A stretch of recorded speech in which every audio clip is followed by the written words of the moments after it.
ሰላም ጤና ይስጥልኝ። የተወደዳችሁ የኮከብ ስፖርት ቤተሰቦች እንዴት አላችሁ? አርሰናል በቀጣዩ ዓመት የውድድር ዘመን ዋንጫውን የማንሳት ምን ያህል እድል አለው? የማንቸስተር ሲቲ ጨዋታ ምን አሳይቶናል? ከዚህ ቀደም 3 ትልልቅ አሰልጣኞች ባክ ቱ ባክ የእንግሊዝ ፕሪሚየር ሊግ ዋንጫን ማሳካት ችለዋል። አርቴታ ይህንን ታሪክ ለመጻፍስ የሚያስችል ስብስብ አሁን እየገነባ ይሆን? በዚህ ጉዳይ ላይ ምን ታስባላችሁ? ሀሳብ አስተያየቶቻችሁን ማጋራት ትችላላችሁ። በቀጣዩ የውድድር ዓመት ምን ትጠብቃላችሁ? በግላችሁ ዋንጫውንስ ማን ሊያነሳ ይችላል? ይሁን እንጂ በቀጣይ ዓመት ከትላንትናው ጨዋታ ጋር ተያይዞ ምን ነገሮች ሊጠበቁ ይችላሉ? አርሰናል ባክ ቱ ባክ ዋንጫውን የማንሳት እድልስ ምን ይመስላል? ማን ሊያስቆመው ይችላል? የሚሉትን ጉዳዮች እናነሳለን። ኮሚኒቲ ሺልድ ብቻውን ማንሳት ዋስትና ላይሆን ይችላል፣ ግን ምን ነገሮች ይጠበቃሉ የሚሉትን ነገሮች እናነሳለን። አብራችሁ እንድትቆዩ እንጋብዛለን። እንግዲህ አርሰናል በትላንትናው ዕለት ያሳየን የማንቸስተር ሲቲ ጨዋታ ላይ ያሳየው ብቃት እንግዲህ በቀጣይ ዓመት ከወዲሁ ይህ ቡድን እንግዲህ ለሁለት ተከታታይ ዓመታት ዋንጫውን ለማንሳት የተሻለ ተጋጣሚ ሆኖ መቅረቡን ያሳየን ነው። በተለይ ባለፉት ዓመታት የነበረው የፉክክር አውድ መቀየሩ ለዚህ ደግሞ ማሳያ ነው። ባለፉት ጊዜያት በተለይ ፔፕ ጋርዲዮላ በአሰልጣኝነት በነበረበት ጊዜ ብዙ ጊዜ የሱም ትልቅ ስም ስላለ በተለይ ቡድን አፍርሶ የመገንባት ትልቅ ስምም ያለው ስለሆነ ብዙ ጊዜ ፔፕ ጋርዲዮላ ሲኖር የማይገመት የሊግ አጨራረስ ሊኖረው ይችላል። እሱም በነበረበት ጊዜ ይህንን አይተናል እና አሁን ግን በተለይ በፕሪሚየር ሊጉ እየተመለከትን ካለው የአሰልጣኞች መቀየር ጋር ተያይዞ የትኛው ቡድን ነው የተሻለ እድል ያለው የሚለው እጅግ አነጋጋሪ ነው እና ሁሉም በሚል መልኩ በተለይ አርሰናል የተሻለ እድል እንዳለው እየተናገሩ ይገኛሉ እና ገና 380 ጨዋታዎች ይደረጋሉ።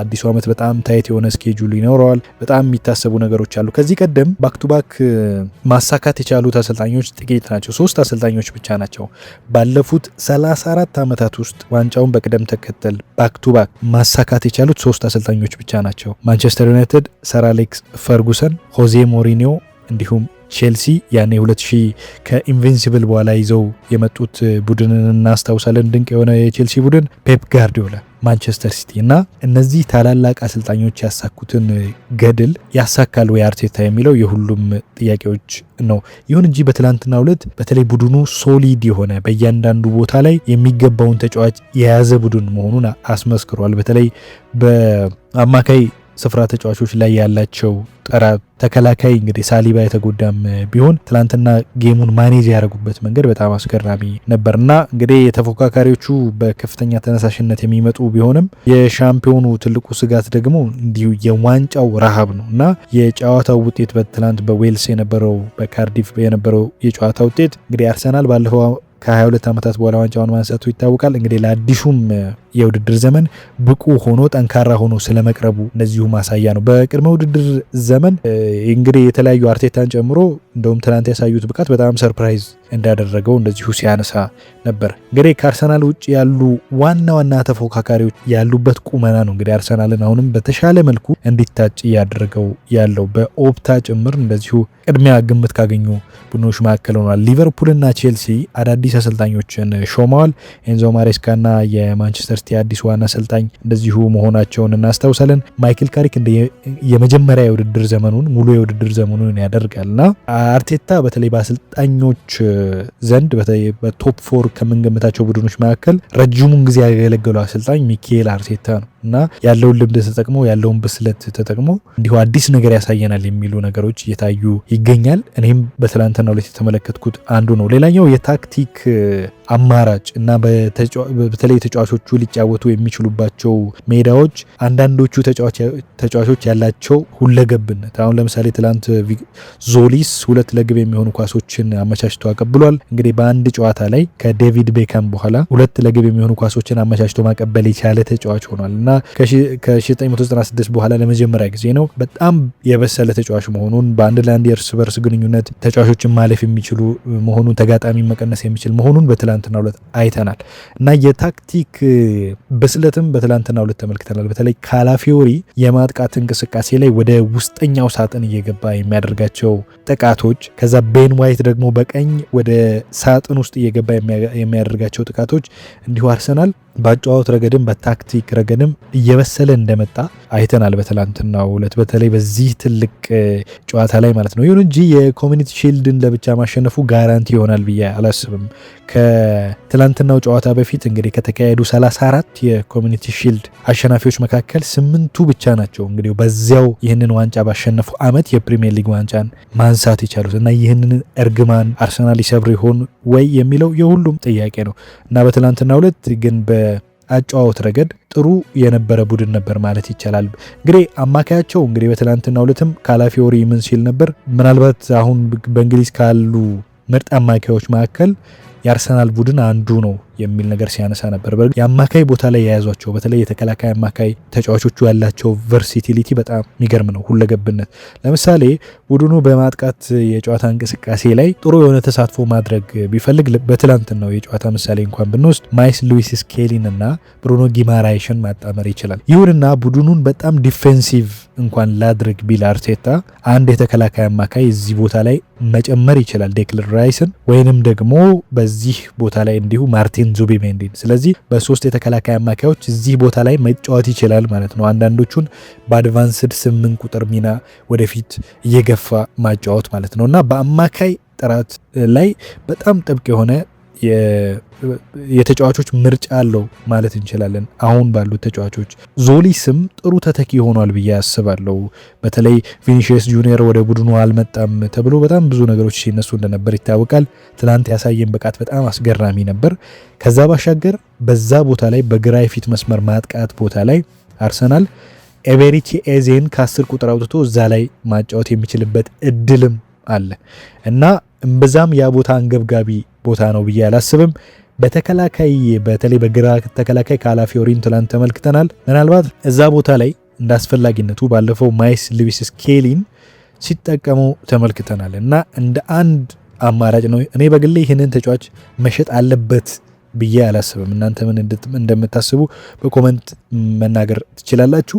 ምክንያቱም ይሄ ተጫዋች በጣም ሁለገብ ተጫዋች ነው። ትላንትና ያሳየን ብቃት ደግሞ ሌላ ደረጃ ላይ ያለ ተጫዋች መሆኑን እንደዚሁ ያሳየበት አጋጣሚ ያለና ይህንን ተጫዋች አርቴታ እንግዲህ መሸጥ አለበት የሚል እምነት የለኝም እና የተከላካይ ስፍራ ግን ትኩረት የሚሻ መሆኑን ምንም የሚደበቅ አይደለም። እንግዲህ ክርስቲያን ሞስኬራ ከጋብሪኤል ጎን ጥሩ ቢጫወትም እንግዲህ የተጎዳውን ዊሊያም ሳሊባን ለመተካት አርቴታ ተጨማሪ ልምድ ያለው ተከላካይ ይፈልጋል እና በተለይ ደግሞ አርቴታ ከጨዋታው በኋላ በነበረው ጋዜጣዊ መግለጫ ላይ ምን ሀሳብ ሲሰጥ ነበር? ጋዜጠኞችም ሲያነሱለት የነበረው ጉዳይ አንዱ ይሄ ነው።